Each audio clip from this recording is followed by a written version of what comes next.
Ce jeu est formidable, Château Combo de chez Catch-Up Game. Bonjour et bienvenue dans Dungeon Attack. Aujourd'hui on parle de Château Combo et je tiens à remercier Catch-Up Game et spécifiquement Mathieu de m'avoir envoyé une copie presse. Parce que le jeu est sorti récemment et que j'ai demandé la copie presse super tard, donc encore merci à Mathieu et à Catch-Up Game. Hey, et ça se trouve vous connaissez pas Catch-Up Game. Vous savez quoi? Laissez-moi vous faire un petit portrait. J'ai fait n'importe quoi. Catch-Up Game, ils ont édité des jeux que j'aime beaucoup comme The Loop, dont j'ai déjà parlé, Paper Tales, dont je vais parler bientôt, et Château Combo, dont je vais parler maintenant. En fait, je vais vous en parler et je vais même vous donner mon avis. C'est fou, non? Ah oui, mais j'ai spoilé au début de la vidéo en disant que le jeu était formidable. Bon, avant de vous expliquer pourquoi je trouve le jeu vraiment bien, je vais d'abord vous expliquer c'est quoi le jeu. Et vous allez voir, c'est pas bien compliqué. Château Combo est un jeu pour 2 à 5 joueurs et joueuses, dans lequel on va recruter des personnages qui viennent de lieux différents pour se constituer un tableau de 3 par 3 cartes et créer un moteur pour engranger le plus de points. Les lieux ils sont bien différents, ma foi, c'est un château empli de noblesse, rempli de ducs, de duchesses, de banquiers, ou bien un truc un petit peu plus, comment dire, proche du peuple. Et oui, le village compte des apothicaires, des paysans, des écuyers ou des médecins. Il y a 39 cartes dans chaque paquet et en fait elles vont constituer 2 pistes. Une piste château et une piste village. Et comme je dis plus tôt, dans le jeu vous allez drafter 9 personnages pour en fait avoir un tableau de 3 par 3 cartes. Et il va falloir construire un moteur plus puissant que vos adversaires si vous voulez espérer gagner la partie. Sauf que comme je l'ai dit, il y a 2 pistes et vous n'avez pas vraiment le choix de quelle piste vous allez tirer vos cartes. Oui, mais du coup comment on définit de quelle piste on peut prendre des cartes? Et bien c'est grâce à Michel le Messager. Et là vous dites... Oh, il est con ce Salem, toujours à faire des blagues. Michel le Messager. Non, c'est marqué dans la règle, il s'appelle Michel.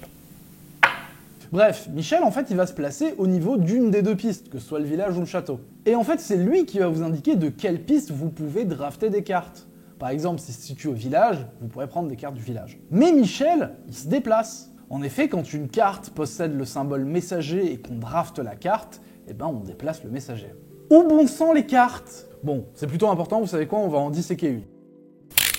Alors une carte, elle se compose de plusieurs symboles. Tout d'abord, on a son coût en pièces. Ensuite, on a une icône de messager qui, une fois la carte achetée, déplace le messager. Attention, toutes les cartes n'ont pas une icône messager. Ensuite, on a une bannière, soit du château, soit du village. Ensuite, on a l'effet de la carte, son parchemin de score qui vous donne les conditions de scoring de la carte. Et pour finir, on a son blason. Il existe 6 blasons différents qui représentent les classes du personnage. Voilà! Vous avez absolument tout sur les cartes.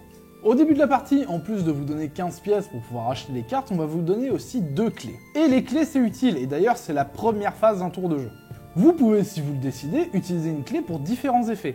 Soit vous pouvez déplacer le pion messager du lieu où il se trouve vers un autre lieu, par exemple du château au village, et hop.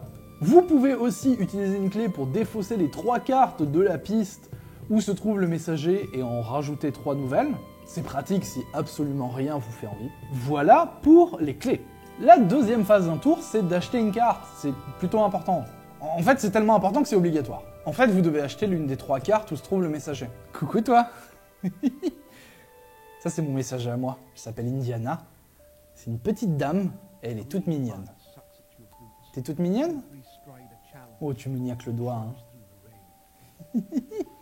Bon, je suis désolé, hein, mais comme d'habitude, quand le chat vient faire un coucou, on doit continuer la vidéo avec le chat. Apparemment, ça fait des vues. Tu fais des vues, toi? Alors du coup, on parlait d'acheter une des 3 cartes sur la piste où est le messager, mais si vous avez plus d'argent, vous faites quoi? Bah déjà, faut mieux gérer vos finances, c'est quoi ces histoires? Non, en fait, vous pouvez prendre une carte de la piste et la placer face cachée sur votre emplacement de jeu. Vous n'activez pas ces effets et vous n'aurez pas non plus le scoring de la carte. Mais le fait de faire ça vous donnera 6 pièces d'or et 2 clés. Félicitations, l'étape 2 d'un tour de jeu est terminée, on passe à l'étape 3. C'est le moment où vous allez appliquer l'effet de la carte que vous venez d'acheter et de placer, si elle est face visible bien entendu. Alors les effets, ça peut être plein de choses différentes, par exemple le curé qui va vous donner une pièce d'or par autre carte du village sur votre tableau, mais il y a plein d'autres effets dans le jeu et je vais pas tous vous les lister parce que sinon la vidéo ferait 4 heures. Bref, une fois que vous avez acheté une carte, placé, activé son effet, si elle a un symbole messager, il faut déplacer le messager. Et ensuite, c'est au tour de votre adversaire de jouer, il va prendre exactement les mêmes actions que vous. Et la partie prendra fin à partir du moment où chaque joueur et joueuse aura 9 cartes sur son tableau. Mais comment on sait qui a gagné? Et bien pour ça, il faut comptabiliser les points de chaque carte. Alors le jeu vient avec un petit un petit bloc-notes qui va vous donner chaque emplacement de carte à noter de manière individuelle. C'est ma foi très pratique. En plus de ça, chaque carte a son type de scoring différent. Une fois que vous aurez scoré vos cartes, vous n'aurez plus qu'à scorer vos clés restantes, un point par clé restante. Et ben voilà pour les règles, vous savez tout de Château Combo. Je vous l'avais dit, hein, c'est pas super compliqué.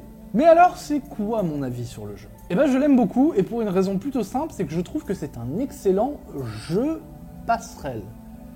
Je n'ai pas trouvé de meilleure définition que jeu passerelle. En fait, c'est simple à expliquer et à apprendre, mais ça peut être plutôt complexe dans son optimisation. Et ouais, c'est un jeu de création de moteur, il va vous falloir pas mal de parties pour optimiser le tout au mieux. Et vous me direz, ouais, mais c'est le cas pour absolument tous les jeux d'engine building, et oui, c'est vrai. Oui, c'est vrai, mais celui-là, il tient dans une petite boîte et il peut s'expliquer à des joueurs et des joueuses absolument débutants en jeu de société.